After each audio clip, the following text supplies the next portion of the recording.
Ada satu masa dalam sejarah ketika dunia masih menutup mata terhadap keadilan.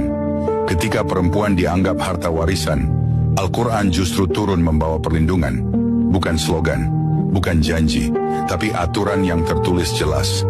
1400 tahun lalu. Hari ini kita akan membuka surah An-Nisa dan melihat bagaimana Al-Quran menjaga hak perempuan jauh sebelum istilah hak asasi manusia dikenal dunia. Surah ini tidak dimulai dengan perang, tidak juga dengan hukuman.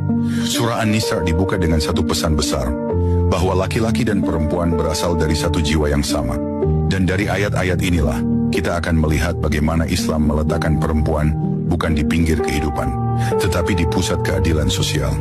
Pada masa jahiliyah, perempuan tidak punya hak waris, tidak punya suara, bahkan bisa diwariskan seperti barang. Dalam riwayat dan penjelasan yang dinukil para ulama, ayat-ayat surah An-Nisa hadir sebagai pedoman keadilan, bukan sekadar kisah sejarah, tetapi pelajaran hidup yang terus relevan. Lalu turun surah An-Nisa ayat 7. Bagi laki-laki ada bagian dari harta peninggalan orang tua dan kerabatnya, dan bagi perempuan pun ada bagian. Ayat ini mengubah sejarah.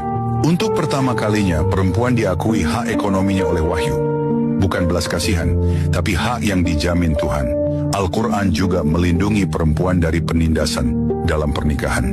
Di surah An-Nisa ayat 19 Allah berfirman, "Wahai orang-orang yang beriman, tidak halal bagimu mempusakai perempuan dengan paksa."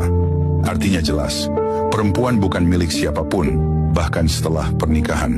Dan jika terjadi konflik, Al-Quran tidak membenarkan kekerasan, melainkan memerintahkan keadilan dan tanggung jawab moral. Yang sering luput dibahas adalah ini. Al-Quran melindungi perempuan dari kesalahan yang bukan miliknya. Dalam ayat-ayat surah An-Nisa, tanggung jawab dosa bersifat personal. Tidak ada konsep menanggung dosa orang lain. Ini revolusioner pada masanya, ketika perempuan sering dijadikan kambing hitam atas kesalahan sosial. Bahkan dalam hal anak yatim perempuan, Al-Quran memberi peringatan keras. Surah An-Nisa ayat 10. Sesungguhnya orang-orang yang memakan harta anak yatim secara zalim, sebenarnya mereka menelan api ke dalam perutnya. Ini bukan bahasa lembut, ini peringatan tegas demi melindungi yang paling rentan. Surah ini juga menekankan satu prinsip besar. Keadilan bukan tentang kekuasaan, tapi amanah. Hak perempuan bukan diberikan oleh budaya, bukan oleh zaman modern, melainkan oleh Allah langsung. Surah An-Nisa mengajarkan kita satu hal penting.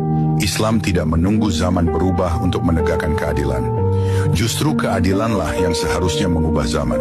Jika hari ini masih ada ketidakadilan, itu bukan karena Al-Quran kurang jelas, tapi karena manusia yang kurang memahami.